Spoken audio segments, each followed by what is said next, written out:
Are your characters boring your reader? They could be if you're not doing these things. I think writers have a tendency to be too nice to their characters, and that ends up creating really boring people. Think about reality TV and how they pick the characters that they're going to feature on there. Maybe they're not called characters, but they are considered actors and cast. They don't pick the boring people where nothing ever goes wrong. They pick the people that have lots of dimension to them, that have a lot of conflict, that have a lot of things that are going to come out because they want you to watch the next episode and the next and the next. They don't focus on the people where everything in life is perfect. It's the same with your book. I'm not saying you have to create some bachelorette type nation in your book, but you do have to have characters that have layers to them. No! Layers! Onions have layers. That's the number one thing you need to have. Layers to the characters so that they aren't just one-dimensional. And what does layers mean?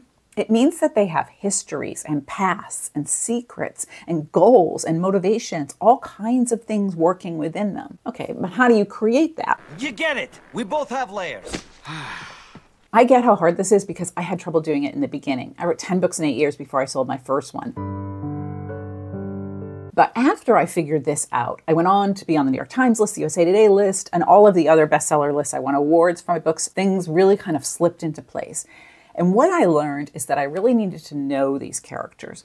I did not, however, do big-time character worksheets because I'm not that kind of person. I write a little bit by the seat of my pants and a little bit by planning.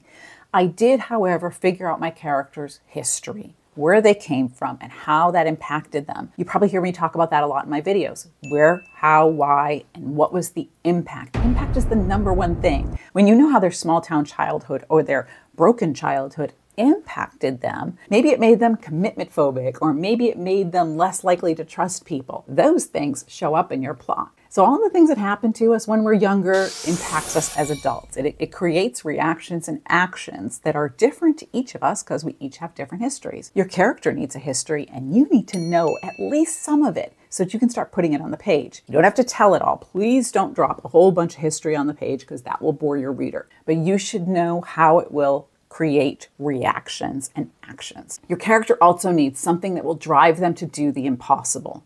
One of the things I talk about in my videos is that you want to give your character their worst nightmare, their biggest fear, make them face it on the page. And the most important component of that is a motivator for why they're going to do that. I have lots of videos on character motivation, and there's a whole 6-part series on plot that you can check out. But you need to know what about the character's past, their deep emotional wounds from when they were a child, creates this motivation to do the impossible, which is whatever is happening in your book. Maybe it's save the world from aliens, or maybe it's, rescue a girl in another country. Whatever it happens to be, this is an impossible thing for your character. The number 3 thing you're probably missing: conflict, conflict, conflict, conflict. One of the best things I ever learned early on in my career was that there should be conflict on every single page. And I'm not talking about arguments. If you watch my videos on conflict, you will see that I'm not talking about arguments. Nobody likes to watch other people argue or read about other people arguing. Conflict is that inner battle between what they should do and what they want to do. It's that whole, should I get committed to this person or should I run away? Should I open up to this person I don't trust, or should I, just rely on myself? That's conflict. There's also obstacles in their way. Maybe they have to get on a plane and they're terrified of flying in order to get to Paris to rescue the girl. Whatever that happens to be, there has to be conflict on every single page for that character. And how do you create that conflict? Well, you go back to what I said. You got to figure out who they are, what they're afraid of, how they're going to react in different situations. All of that will tell you the things that you want to make them do, which they probably don't want to do, which is what creates conflict. Your character doesn't want to do it, but they are motivated to do it, and the reader wants to see that it works out. All of that creates tension and conflict on the page so that the reader is dying to see how it turns out. The 4th thing you might be missing is weaknesses and strengths. A lot of us give our characters lots of strengths. They're smart, they're loyal, they're funny, they're charming. We don't necessarily give them weaknesses because, again, we really love our characters. Why would we want to do that to them? Every single human being on the planet has a weakness. Maybe it's impatience or overanalyzing or being a little OCD or being anxious. We all have weaknesses. And here's the thing, they're generally the opposite side of the strength coin. So if your character's super smart, maybe there's somebody that overanalyzes a situation and that causes them to act later rather than when they should. Or maybe they're the kind of person that helps everybody, but then they're a people pleaser who says yes to things that they shouldn't. So you can see how it's two sides of the same coin. You have to give them weaknesses because you have to. Let them fail. Here's the thing, people don't learn from success. When your kid goes to Coachella instead of paying the rent and then they're homeless the next week, they learn their lesson pretty quickly. Whereas if you pay their rent every month and they go to Coachella and they never have any kind of a fallout from that, they're probably not going to learn the lesson as well. Same thing with your characters. They need to fail. They need to try things and have it go wrong, or even better, cause their own failure by their weaknesses. That creates fallout that they have to deal with in order to succeed. Characters don't like to change. People don't like to change.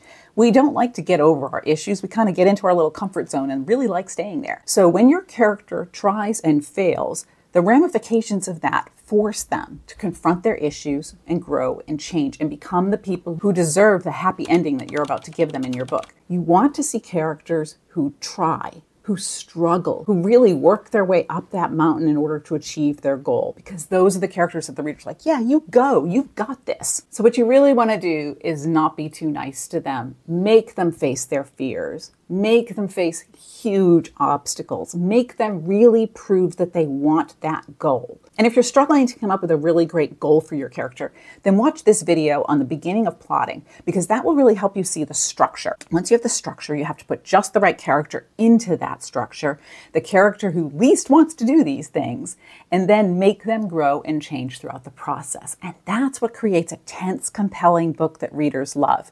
Indeed. You can certainly make it easy and write a book like that, but it's not the kind of book that readers just rave about with their friends.